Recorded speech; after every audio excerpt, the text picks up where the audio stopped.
Welcome back to another week's analysis behind the news, and that's what this purpose is, an analysis behind the news. I've said some things in the recent past that people have taken umbrage with, that they don't believe that it's true. I've referred to BRICS, for instance, the new Soviet bloc, which is the acronym for it, and BRICS stands for Brazil, Russia, India, China, and South Africa.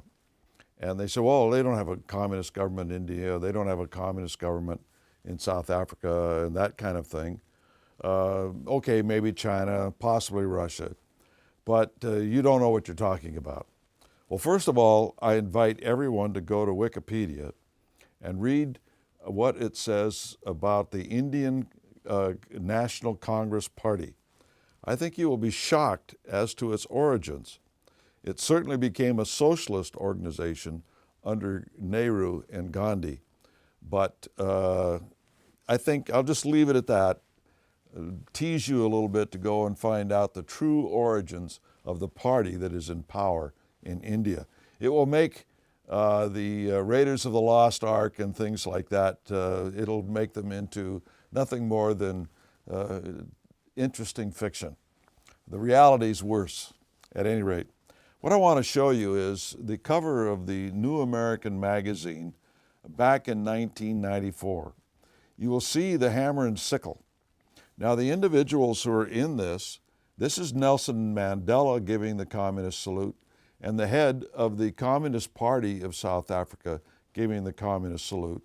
And it's the takeover of the government of South Africa in 1994.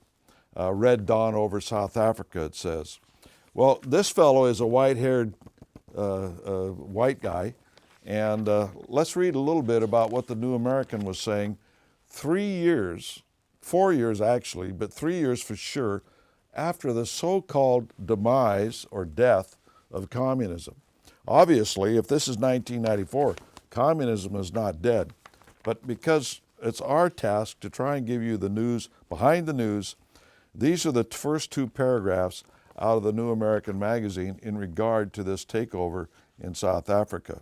The major media have pulled out all the stops to portray the victory of Nelson Mandela and the African National Congress as a birth of freedom in South Africa. In order to do so, however, the media have had to ignore certain key facts that clash with the rosy picture they are trying to paint.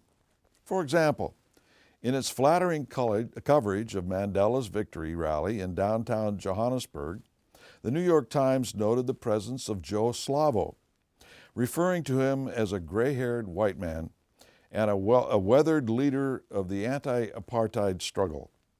But what the Times article did not say is that this weathered leader of the anti-apartheid struggle is, in fact, the chairman of the South African Communist Party.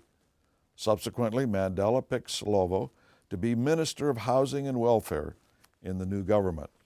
So when we refer to these BRICS, this is what we're talking about when we're talking about how these governments have united now into this new organization that is going to help fund the IMF and help bail out the European Union.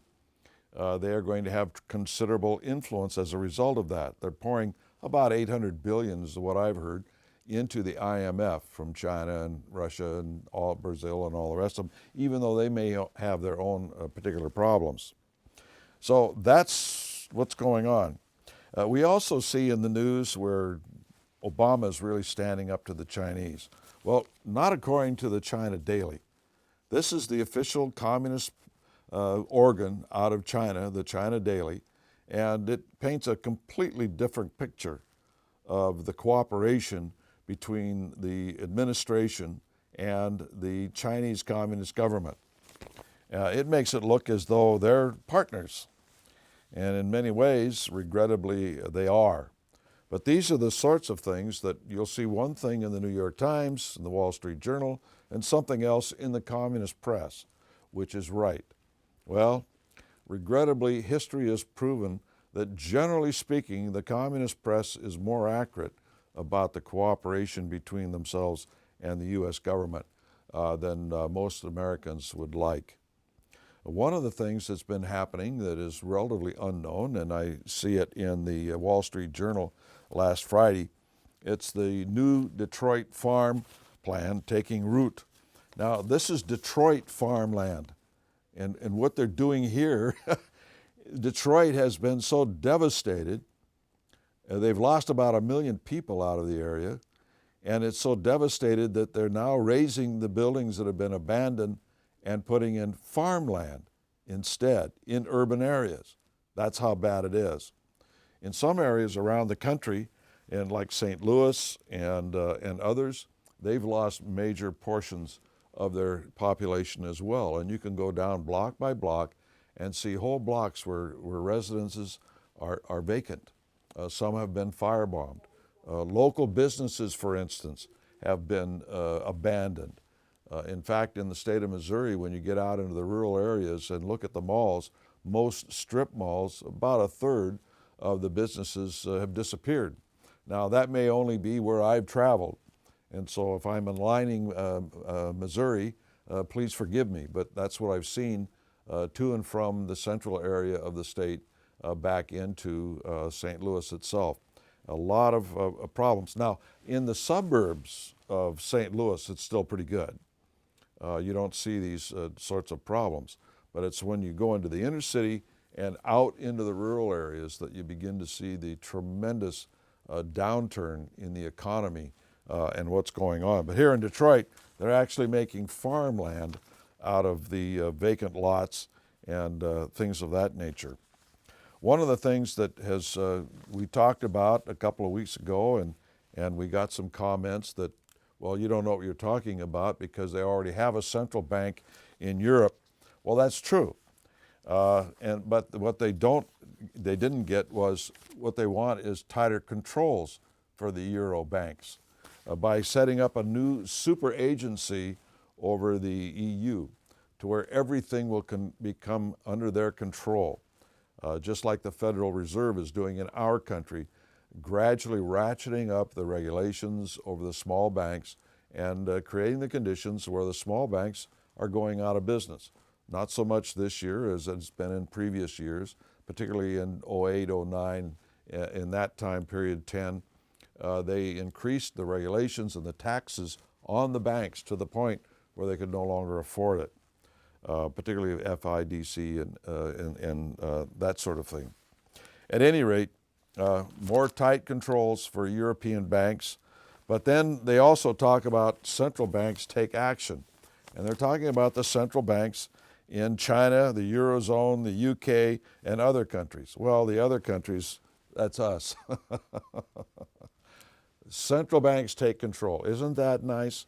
Don't you feel real warm about some few individuals sitting in a boardroom to decide your life, to decide the economy of your country, to control all those things? Who gave these people that kind of power? Well, we did, regrettably, by the people we elected into office.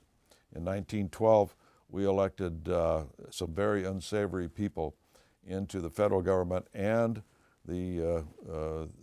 by that I mean the administration and the Congress. And as a result, we got the Federal Reserve and the income tax and the direct election of senators because before 1913, senators were appointed by the state legislatures to represent the state legislatures in that Senate.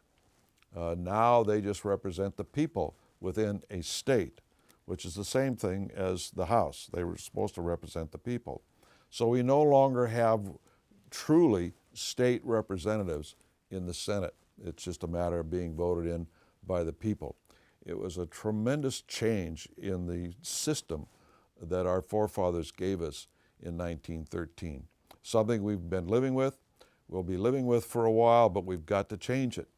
A lot of people are waking up as to the Fed. They also have to wake up that we've got to get the U.S. Senate back to where the senators are elected by the state legislatures, not the people, so they represent the state government. Till next week, we'll see you then.